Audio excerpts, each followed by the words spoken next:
All right, so this is going to be 5.9 function operations.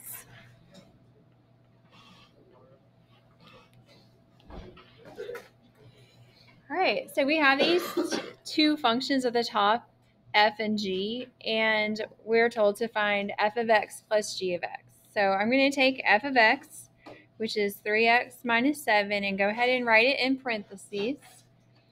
And to that, I'm going to add g of x, which is 13 minus 2x. Now that's like the new part, like you set up the problem. Do these parentheses matter? If there's a plus sign in between, do the parentheses matter? They don't. So if there's a plus sign in between your parentheses, they do not matter.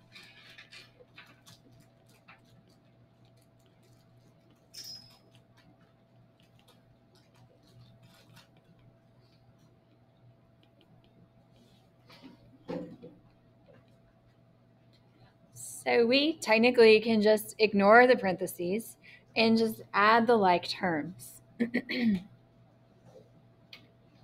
So we would add 3x plus negative 2x, or 3x minus 2x, which is going to be x. And then negative 7 plus 13 is going to be 6. So I didn't read that sentence, but the first sentence says that functions can be added, subtracted, multiplied, and divided to create new functions. And so the new function that we created is denoted as, in parentheses, then f plus g. And then outside you have of x, which means like x in parentheses. And it equals what we just got, which is x plus 6. Now this notation doesn't mean multiplication. It means you would read it f plus g of x, just like you read that f of x. All right, so we have that kind of new notation for all the different operations.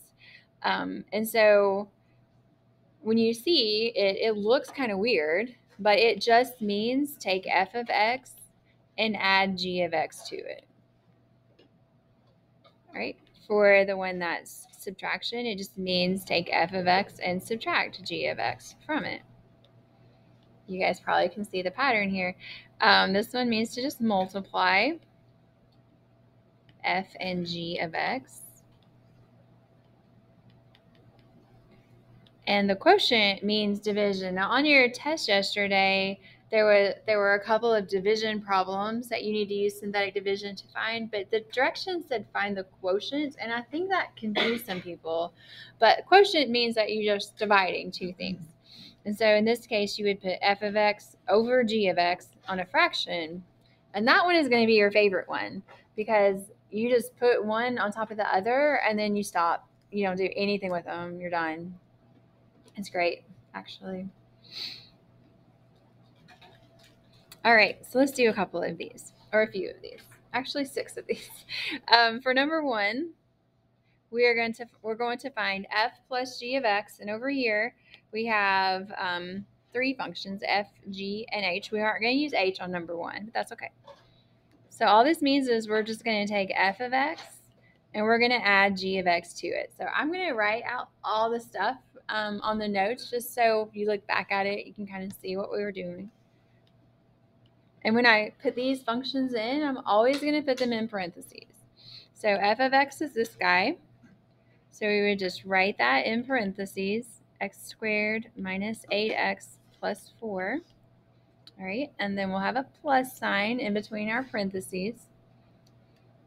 And g of x is this guy, 4x minus 3.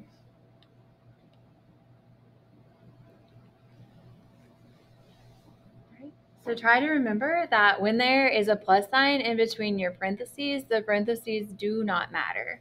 So I would just go at this point and combine my like terms, which is going to be negative 8x plus 4x,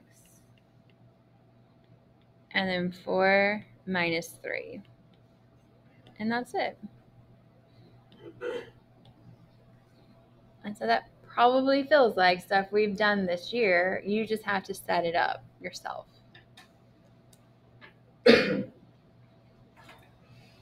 Okay, so for number 2, we're going to take f of x and we're going to subtract h of x from it.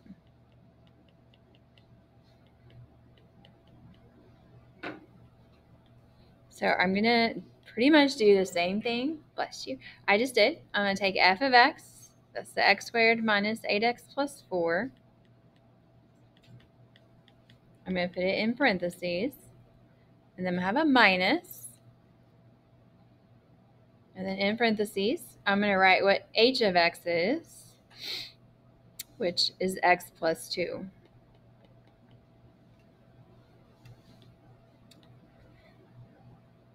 Now, this time, parentheses matter because of the minus sign. I don't know if I can fit it there.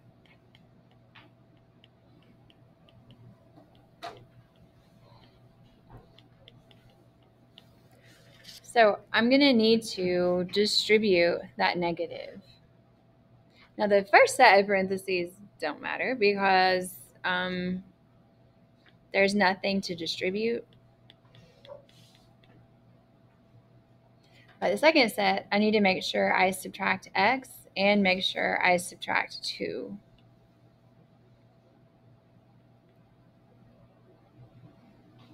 Right. So then I'm going back and I'm just going to combine like terms. So it's going to be negative 8x minus another x. It's going to be negative 9x. And 4 minus 2 is 2.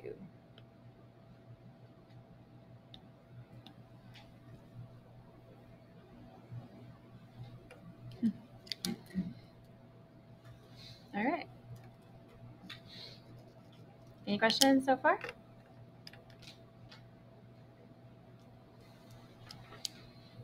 All right, we're going to do number 3, which is going to be a multiplication problem. So we're going to multiply h times g on number 3.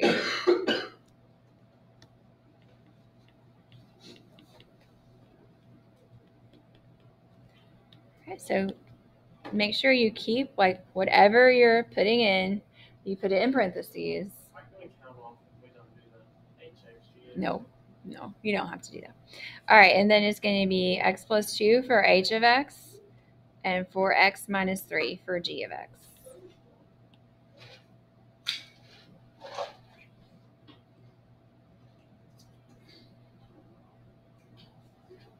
Okay, and then this is just doing the double distributive property. So we would just distribute the x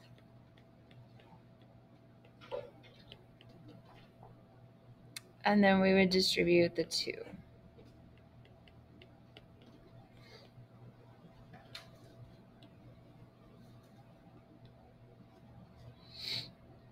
And then your last step is going to be just to combine like terms.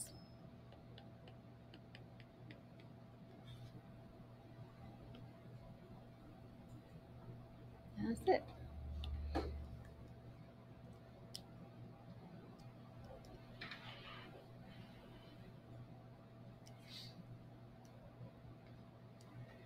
All right, so number 4 is division, and I told you earlier division is going to be your favorite out of all of them, because on number 4, all we're going to do is take f of x and put it on the top of the fraction, take h of x and put it on the bottom, and then we're going to be done. All right, so f of x is x squared minus 8x plus 4.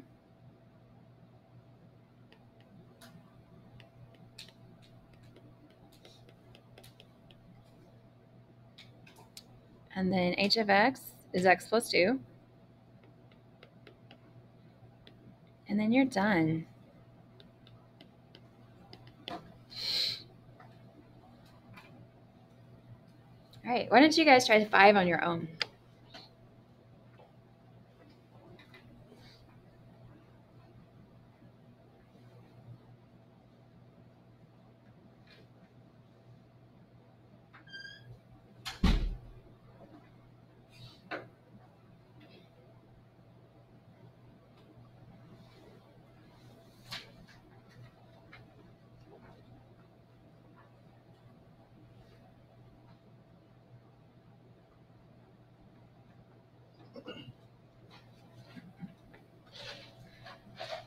All right, so number 5 is telling us to take h of x and divide it by g of x.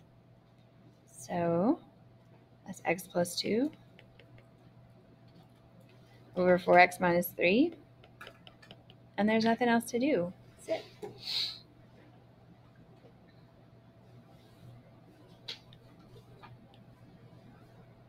All right, now number 6 is the most tedious, time-consuming one out of all of them because you have to multiply a trinomial by a binomial. It's just a lot of multiplication stuff.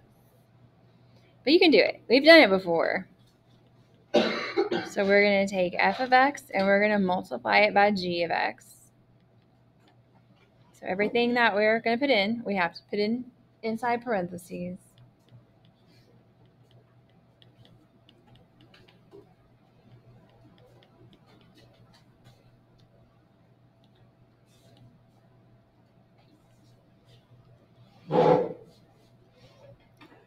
Now, the way I prefer to multiply ones like this, like if it's 3 times 2, I usually will take the one that only has 2 terms and distribute that. But it doesn't matter. As long as everything gets multiplied by everything, the order doesn't matter. But that's what I would choose to do. So I'd start off and do 4x times x squared. And then 4x times negative 8x. And then 4x times 4. Yes, ma'am. Huh, it's supposed to be cubed. I said the wrong thing. So it's 4x times x squared is 4x cubed.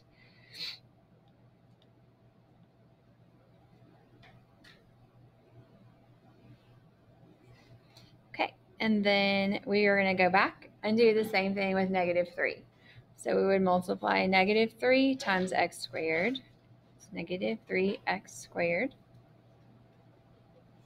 Negative 3 times negative 8x is positive 24x. And then negative 3 times 4 is minus 12.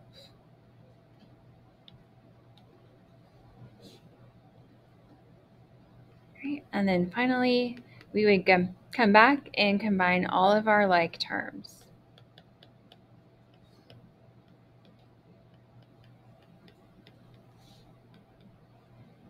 All right, so that one is definitely tedious. There's lots of places to make a mistake, but it's doable.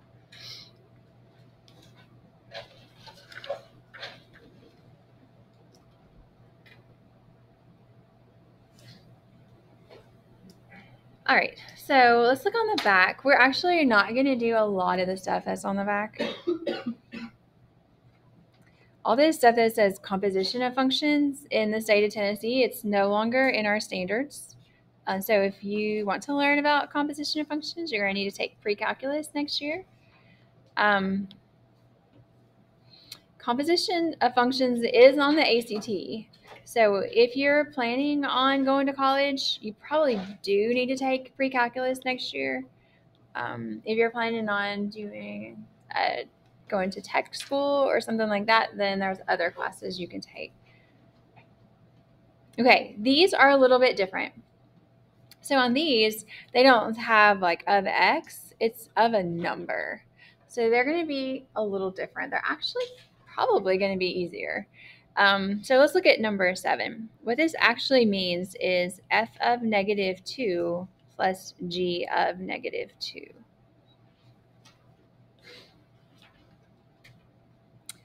So you guys have known how to find f of negative 2 before you came to this class. So what does that mean? Like, what do you do if you want to find f of negative 2 and this is f? What do you do with the negative 2? It doesn't mean multiply in this case. You just make all of the x's negative 2. So I really wish these boxes were bigger, but we're not going to do this problem. So over here, I'm going to find f of negative 2. All right, so what's that? That means in my f function, I'm just going to change all the x's to negative 2's.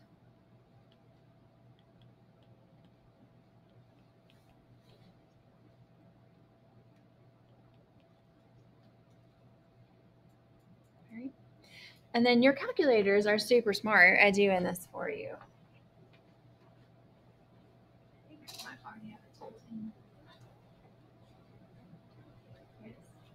All right, so what I did earlier, last class period, is I just typed in what I wrote in blue exactly like it looked. And it gives me the answer. You don't have to do it piece by piece. Just type it in all at one time. And that is going to be negative 2.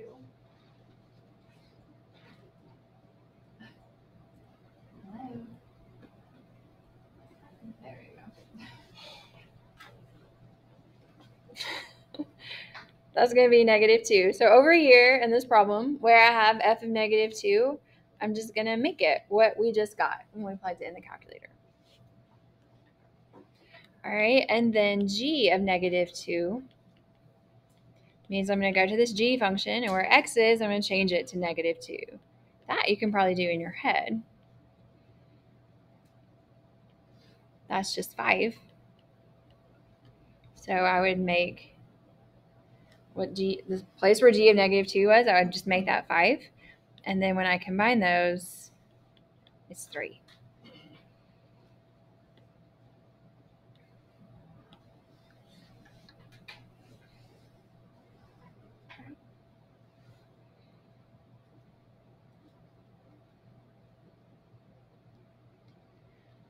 Okay, I'm going to do 9. Just mark out 10.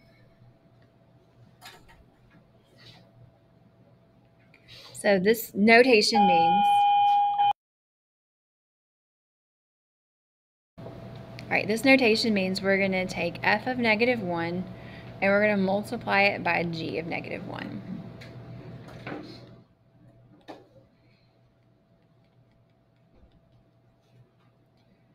right, so I'm going to go, and I'm just going to put negative 1 in for x.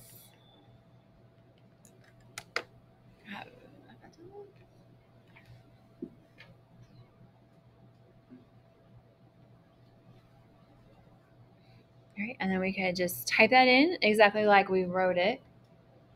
And I didn't do this last class, but I think you get negative 9.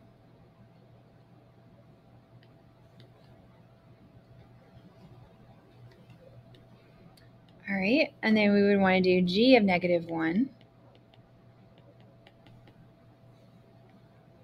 That is just going to be 6. So then we'll just go back and multiply negative 9 times 6, and it's negative 54. All right, so all this stuff is just stuff you've already learned, written in a different way.